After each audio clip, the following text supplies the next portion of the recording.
कहते हैं कि रख हौसला वो मंजर भी आएगा, प्यासे के पास चलकर समुंदर भी आएगा। थक कर मत बैठ ए मंजिल के मुसाफिर, जीत मिलेगी और जीत का मज़ा भी आएगा। हेलो नमस्कार प्रणाम मेरे प्यारे दोस्तों, आप सभी का बहुत बहुत स्वागत है आपके अपने YouTube channel AY online academy पर। आज के इस वीडियो में हम बिहार बोर्ड 2024 एग्ज़ाम के लिए क्लास 10th के मैथमेटिक्स के VVI ऑब्जेक्टिव क्वेश्चंस को देखेंगे, जो आपके लिए बहुत ही महत्वपूर्ण होने वाली है।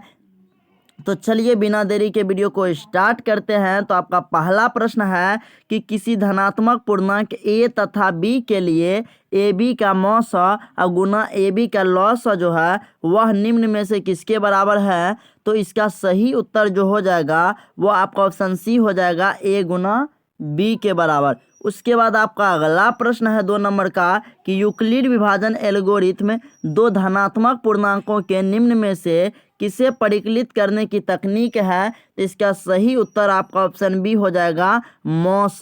उसके बाद आपका अगला प्रश्न है कि निम्न में से कौन परिमेय संख्या है। आपके ऑप्शन है ए √3। देखिए रूट के अंदर जो संख्या है वह वर्ग संख्या नहीं है, इसलिए यह जो है अपरिमेय संख्या हो जाएगा, तो यह नहीं होगा।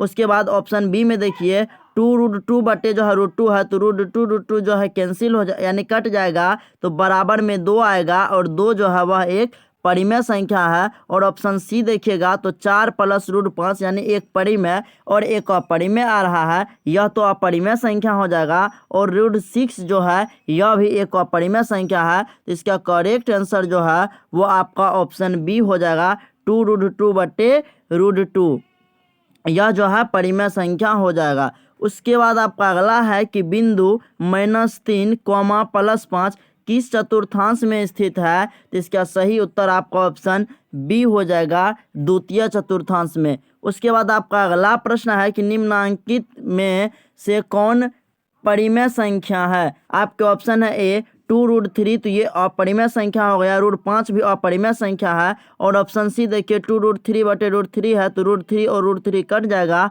और बराबर में 2 आएगा, तो 2 जो है यह परिमेय संख्या है, इसलिए इसका करेक्ट आंसर आपका ऑप्शन सी हो जाएगा।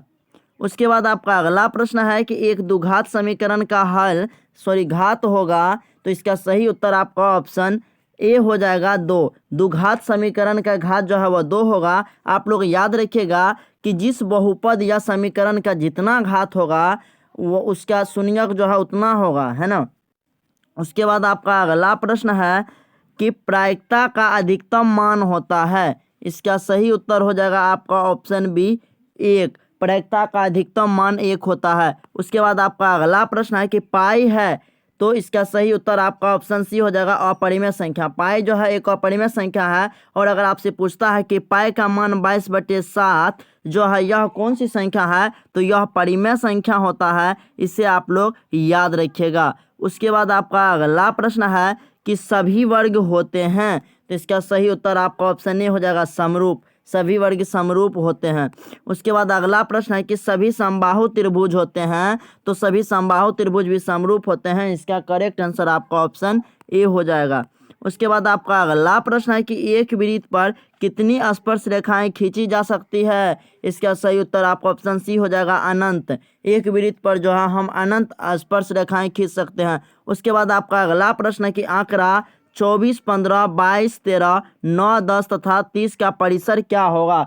तो देखिए परिसर बराबर जो सूत्र होता है याद रखिएगा, सबसे बड़ी संख्या जो होता है उसमें से सबसे छोटी संख्या को घटा दीजिए।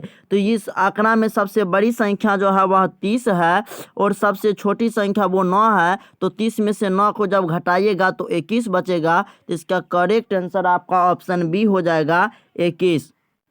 उसके बाद आपका अगला प्रश्न है कि 2 या 2 से अधिक अभाज्य संख्याओं का महत्तम समावर्तक है। तो इसका सही उत्तर हो जाएगा आपका ऑप्शन ए, 1। 2 या 2 से अधिक अभाज्य संख्याओं का जो मौसा होता है वह 1 होता है। आप लोग बताइएगा कि 2 सम संख्याओं का मौसा कितना होता है।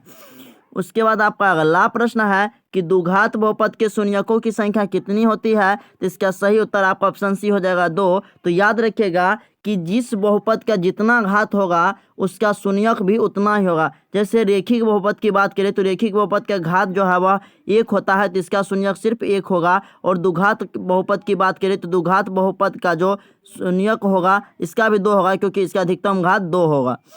उसके बाद आपका अगला प्रश्न है कि वृत्त के केंद्र पर बना कोण कितने डिग्री का होता है, तो इसका सही उत्तर आपका ऑप्शन सी हो जाएगा 360 डिग्री का।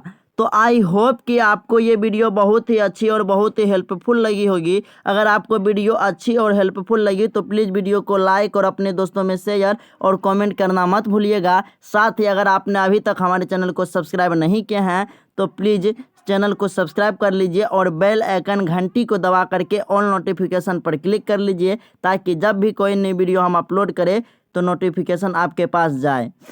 तो जय हिंद, मिलते हैं आपसे नेक्स्ट वीडियो में, तब तक के लिए बाय।